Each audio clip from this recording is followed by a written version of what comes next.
Hello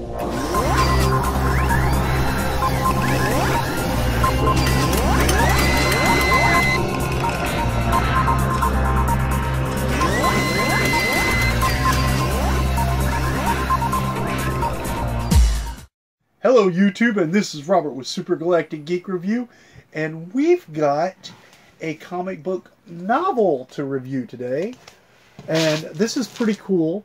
This is one of the Superman, the Black Ring, Volume 1.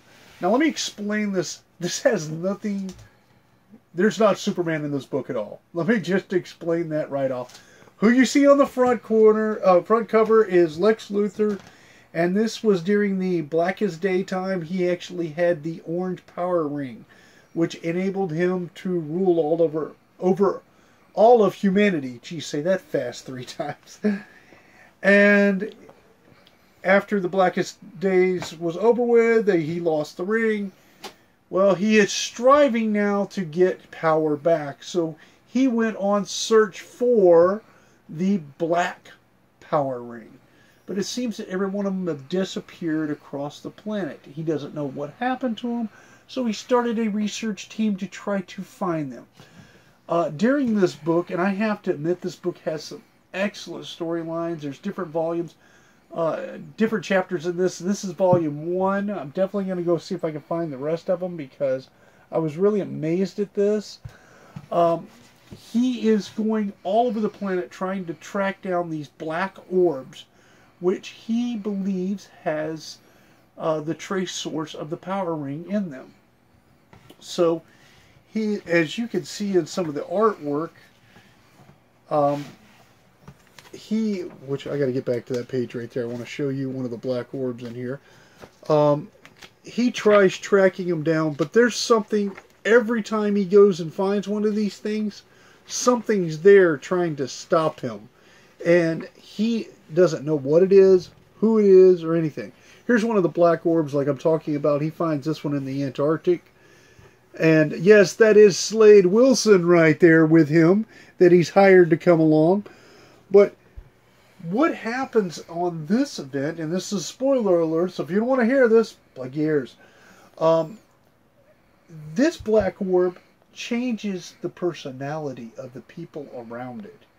It makes them seek out and hate and want to fight against each other, and just it's insane. So definitely really cool. Each orb manipulates man in a different way. So when he does a scan of the orb, though, it manipulates and changes the orb. So he has to try to locate all of these orbs, do a scan on all of them to find out what it takes to create a black power ring, because he wants one of the Black Lantern power rings, because if he has that, he'll have ultimate power. Therefore, he will not be challenged by Superman or anyone else.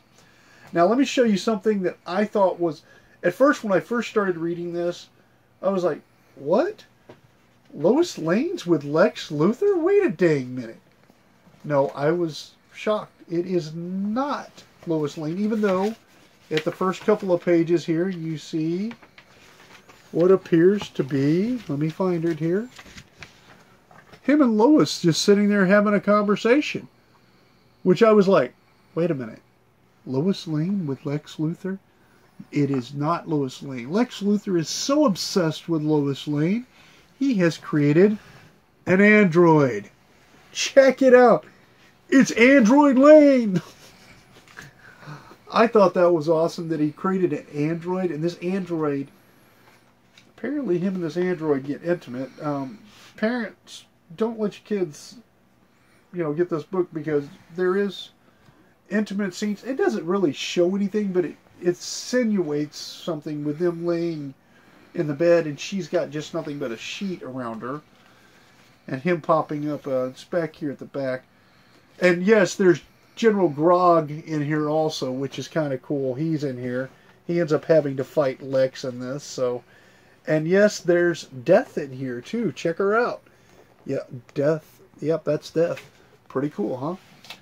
So, Right here in the back, and I'm going to find it because I was just really kind of like, all right, that's a little awkward and shocking that they would have such a thing in the comic book, but they did. But the artwork is absolutely amazing. Right here in the back, as you can see, there they are in bed together. So apparently Lex has a thing for Lois so much he'll sleep with the android Lois. But this is when an epiphany comes to him that he must find all 10 of these black orbs, and he must change them in order to obtain their power. And the only way to change them is to run a complete scan on them. So, it comes to him in a dream that there are 10 of them. He must find all 10 and change them. So now he is on a hunt for... He's only found 2 so far in this book. He's on a hunt to try to find all 10. So, he gets into real detail about this. The comic book artwork is absolutely amazing. I mean, it just pops off the page. And let me turn to the front here and find out. I don't remember looking at the date of this when it was published. I don't remember seeing that actually on here. Actually, this was published in 2011, so I think by all standards, this is an amazing artwork. I mean, the details, the character features of the faces are very clear. There's no graininess to the artwork. The storyline is amazing. It keeps you on your toes. I can't wait to get volume 2 and start checking it out. Go from there. So, on a Geek Scale review for Superman, The Black Ring, Volume 1, which really didn't have Superman in it at all. It was all about Lex Luthor hating Superman, wanting to have ultimate power to beat Superman. I would have to say that DC came on strong with this one, and I'm going to give it a strong 9. That's right, you heard me give it a 9. Way to go, DC. So, YouTube, go ahead and click that like button. Don't forget to subscribe, and be proud to be a geek.